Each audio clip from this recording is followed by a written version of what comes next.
Cape Verde is one nation with many different vibes. Over the past few weeks, we explored the largest island, Santiago, where this unique island nation was born. Now we will visit Sal, the epicenter of its tourism industry.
There are two ways to get to Sal, by air or by water. Because I am starting in Santiago, I'm going to use the interilhas ferry, a boat service that takes travelers between the Cape Verdean islands. The ticket costs around $45, and the journey from Santiago to Sal will take 9 hours with one stop at the nearby island of Boa Vista.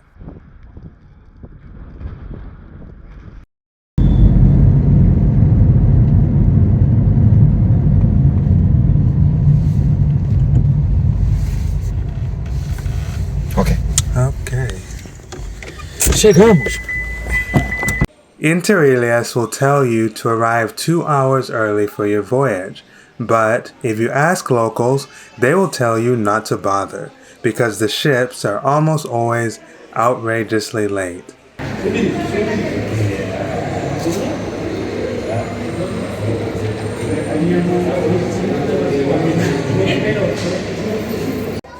After 3 or 4 hours of waiting, we are finally ready to board the ship.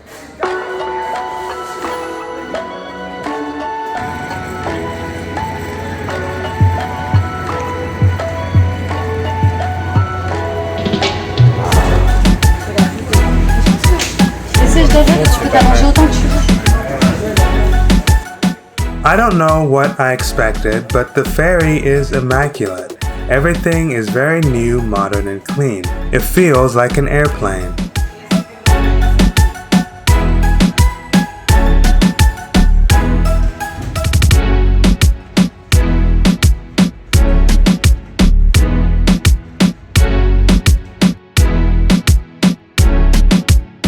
While the trip started pleasantly enough, the endless rocking of the seas eventually led to a violent motion sickness for most of the passengers, myself included. I threw up more times than I could count, and by the end of the voyage, I was huddled on the floor in the fetal position.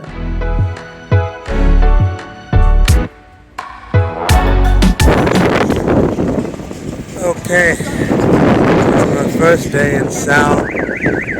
Can't find a taxi.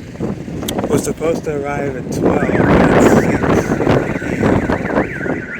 So I don't know what I'm gonna do.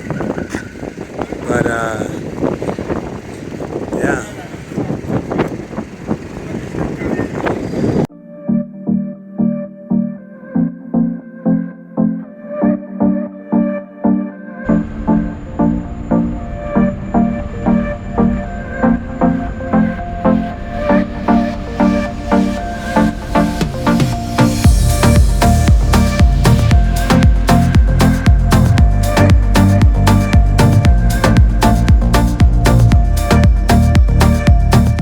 The resort is absolutely massive, like a giant, albeit empty, city. I make my way to the reception and check in for $50 per night. While the food and transportation are quite expensive in Cape Verde, accommodation can be shockingly cheap. This is absolutely insane for a $50 a night hotel. And there's even a balcony. This is the balcony. Can you believe this? Downright excessive. The view. Free pool access. They have their own private beach also. This is the most massive hotel room I've ever gotten for this price. Look at this. My room has 2 balconies, a laundry machine, a dishwasher, a microwave, and much more. $50 a night.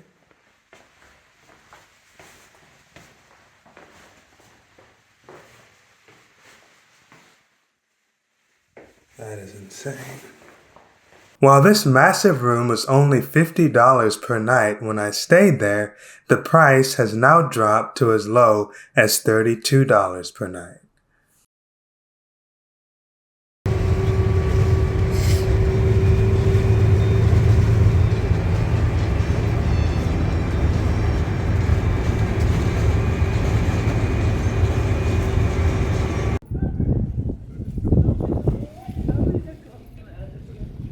This is Santa Maria's main walking street, known as the Rua Ponal in Portuguese. The planning here is very nice and modern, with many shops and high-end restaurants flanking the path.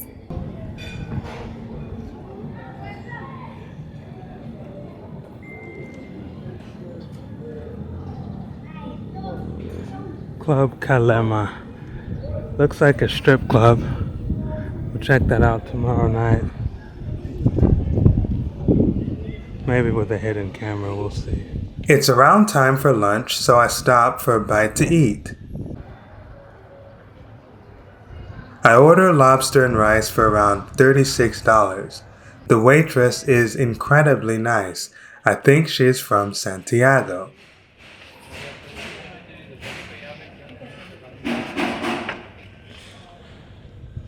Obrigado.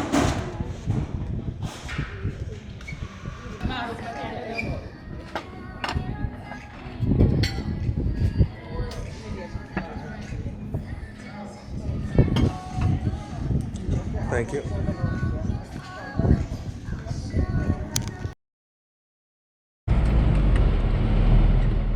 After eating, I find a group tour that will show me around Sal for $50. After picking up the other passengers, we head to one of the area's first attractions, Mordeira. This small fishing village was one of the first inhabited places on the island of Sal. It is known for the unique rock formation in the distance, said to resemble a reclining lion. But I think that's a reach. Sal is incredibly popular with British tourists, especially of the chavish variety, because of the cheap flights from cities like London and Manchester, which can get as low as €400 round trip.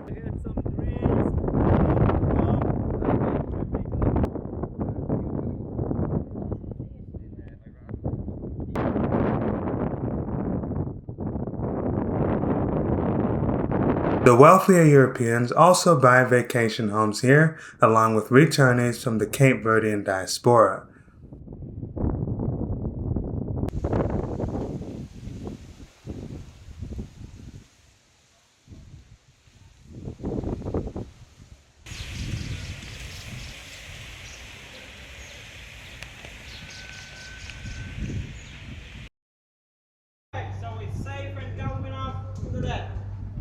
Next, we go to another attraction called the Blue Eye.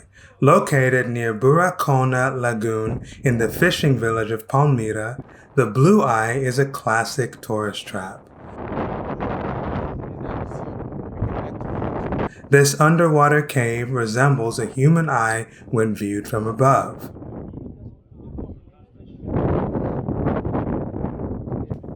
Let's get a closer look.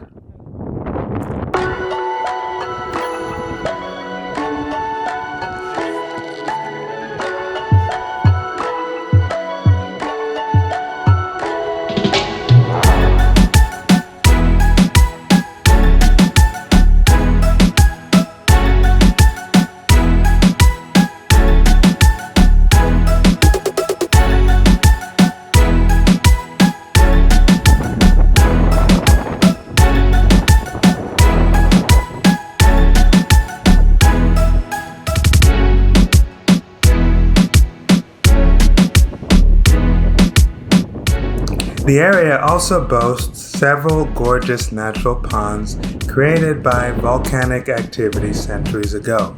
They are great for diving and swimming.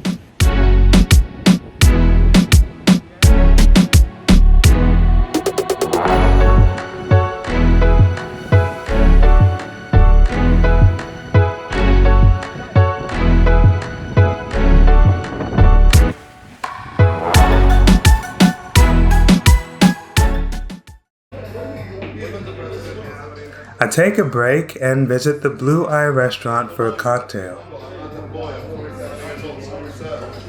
Cape Verdeans tell me that strong curves are the biggest standard of beauty in their society. But almost every woman here has this characteristic. Maybe it's natural selection.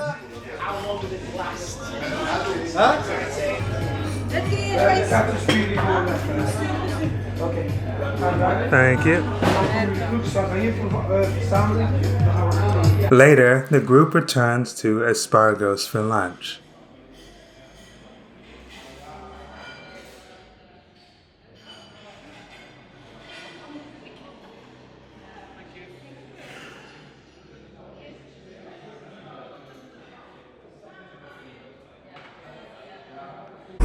House there is for people the people live there to working in the Salt Lake a long time ago, and now this house is not possible to destroy this house. The people just want to construct another house is constructed behind this one. It's not possible to destroy this. There's a plan they're working on for. For our final excursion, we visit Pedra de Lume, also known as Salinas, the famous salt mines that gave this desolate island its name.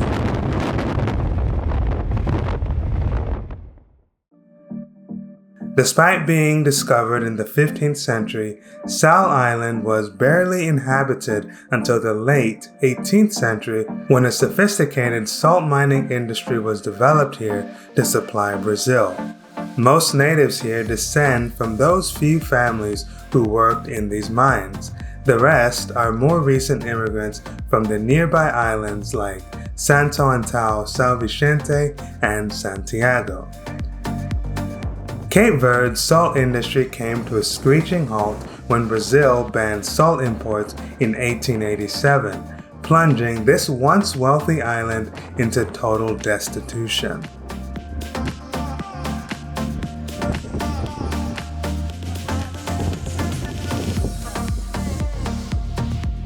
Throughout its history, Cape Verde has experienced several boom and bust cycles that have taken it from poverty to staggering wealth and back again. First was the transatlantic slave trade. Second was salt mining. And the third and final boom has been mass European tourism.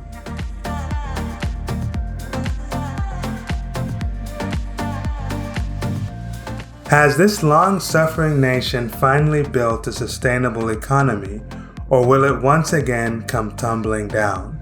Only time will tell.